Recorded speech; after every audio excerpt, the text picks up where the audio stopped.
नमस्कार, बहुत स्वागत है आपका हमारे समाचार में और मैं हूं आपके साथ दिव्या शेखावत। देखिए, एक लड़का जिसे अभी दुनिया देखनी थी और बहुत कुछ कर रहा था, सपने थे बड़े-बड़े, उन सपनों को पूरा कर रहा था। लेकिन एक खबर आती है कि उसने आत्महत्या कर ली या किसी ने उसका मर्डर कर दिया। अभी तक इस बात का कोई खुलासा हुआ नहीं है, इसीलिए मैं कोई नतीजतन जो है बात करूँगी नहीं। लेकिन मैं उस परिवार के साथ हूँ जिनका बेटा चला गया इस दुनिया से, और जो दुखों का पहाड़ उस परिवार पे टूट रहा है ना, हम सिर्फ बातें कर सकते हैं, लेकिन उस परिवार की जो पीड़ा है वो परिवार ही जानता है।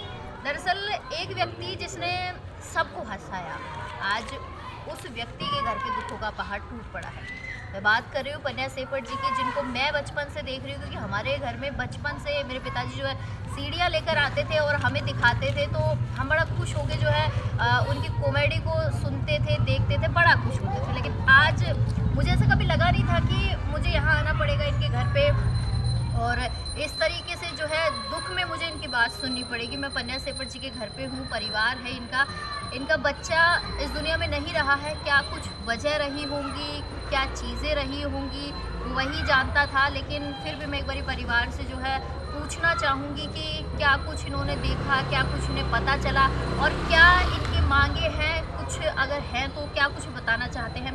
एक बार सर आपको पहले तो नाम बताइए कि सुरेश मीणा किशोरपुरा, प्रदेश अध्यक्ष आदिवासी श्री मीणा। मुझे एक बात बताइए मीणा जी कि आप लोगों को जब ये जानकारी मिली तो आप लोग पहुँचे होंगे वहाँ पे, क्या दृश्य रहा था वो?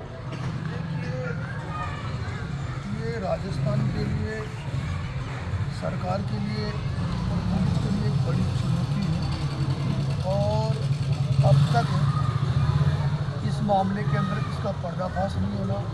इतनी बड़ी घटना हो गई, एक सुनियोजित साजिश के तहत में ये गोदीप की हत्या का षड्यंत्र माना जा रहा है। हमने पूरी तहकीकात की है कि इसमें होटल के जो कर्मचारी हैं वो मिले हुए हैं, क्योंकि होटल के अंदर सीसीटीवी कैमरे नीचे होना और जिस कमरे के अंदर ये घटनाक्रम हुआ है उसमें सीसीटीवी कैमरे नहीं होना और आनन फानन के अंदर पुलिस का वहाँ पर जाना। एक पिता चीख के कह रहा है कि जब तक मैं नहीं आऊँ तब तक डेथ बॉडी को उतारना मत। उसके बावजूद आखिर पुलिस को क्या जल्दी थी कि बॉडी को वो उन्होंने उतार लिया और मौके के ऊपर एसएफएल टीम को सही समय पे नहीं बुलाना। और उसके बावजूद भी पिता आता है, रोता बिलखता हुआ पुलिस से डिमांड करता है, रिक्वेस्ट करता है, निवेदन करता है, फरियाद करता है कि मुझे भी एम्बुलेंस में साथ लेके चलिए। उनको नीचे उतारना, साथ नहीं लेके जाना, कई ऐसी स्थितियां पैदा हो रही है कि इसमें पुलिस, होटल सब मिले हुए हैं। निश्चित तौर पे परिवार की भावनाओं को हमने समझा है, वहाँ पे तहकीकात की है। उसे लगता है कि गोदीप की हत्या एक सुनियोजित साजिश है। बिल्कुल कुछ लोग हमारे पन्या सेफट जी के पहले से ही पीछे लगे हुए थे और इसी मैं जाति विशेष के लोगों का नाम नहीं लूँगा, लेकिन सच्चाई ये है कि उन लोगों का इसमें इन्वॉल्वमेंट है और कई लोगों के अगर डिटेल करेंगे तो कई लोगों का पता लग जाएगा। पुलिस ने तो अब तक पुलिस की जो कार्रवाई है वो शून्य बराबर है, कोई कार्रवाई पुलिस ने की नहीं है, हाथ पे हाथ धर के बैठी है।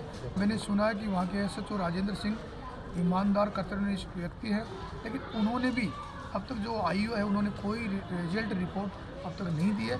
मैं सरकार से पूछना चाहता हूँ कि जिस व्यक्ति ने पूरे राजस्थान के लोगों के दिलों पे राज किया है और एक झलक पाने के लिए हमारे युवा उनसे सेल्फी खिंचवाने के लिए सड़कों पे किस कदर उतर जाते हैं, जब पन्या सेफट जी कार्यक्रमों में जाते हैं तो उनके हंसाने का नहीं, लोगों की का हुजूम उमड़ पड़ता है।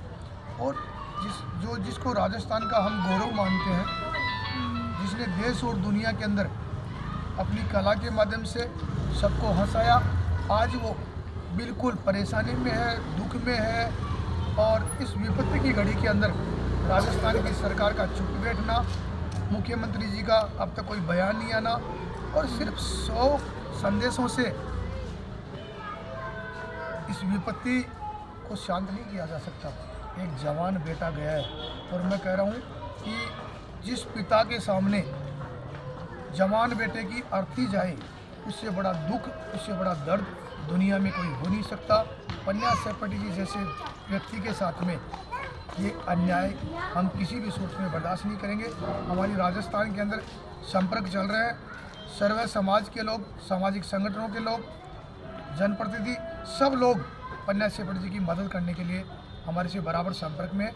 आज हम रणनीति बना रहे हैं, अभी सबकी राय से हम बड़ा मूवमेंट चलाएंगे और बड़ा प्रोटेक्ट करेंगे, चाहे हम गवर्नमेंट पोस्टल पे करें या थाने का घेराव करें या विधानसभा का आने वाले समय में घेराव करें।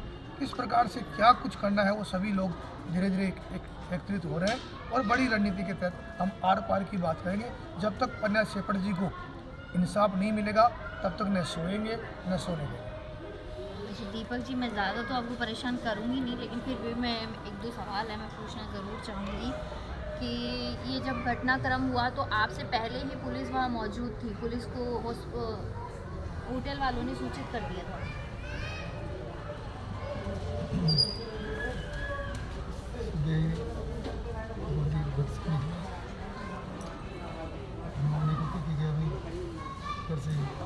दोस्त आता है तो मैं उसके साथ जा रहा हूँ, रात को इसी के साथ था।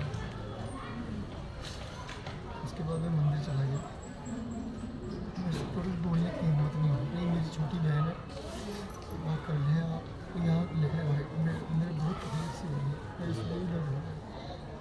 एक बार आप चलिए इतना बता दीजिए कि पुलिस प्रशासन क्या कुछ कर रहा है और आप क्या मदद चाहते हैं सरकार से, क्योंकि बचपन से तो मैं आपको देख रही हूँ, आपने बहुत बड़ा योगदान दिया। को हंसाना बहुत बड़ी बात होती है, हर किसी की बस की बात नहीं, बहुत बड़ा योगदान आपने दिया। आज आपकी मदद के लिए सरकार नहीं खड़ी, क्या कहेगी? मैं दो शब्द बोलना चाहूँगी। भैया ये करें, मैं बोलूँ। देखिए इनकी बुआ जी है, मैं ज़रा इनसे बात करना चाहूँगी। दीपक जी की उस स्थिति में नहीं है कि वो बोल पाएँ। बताइए।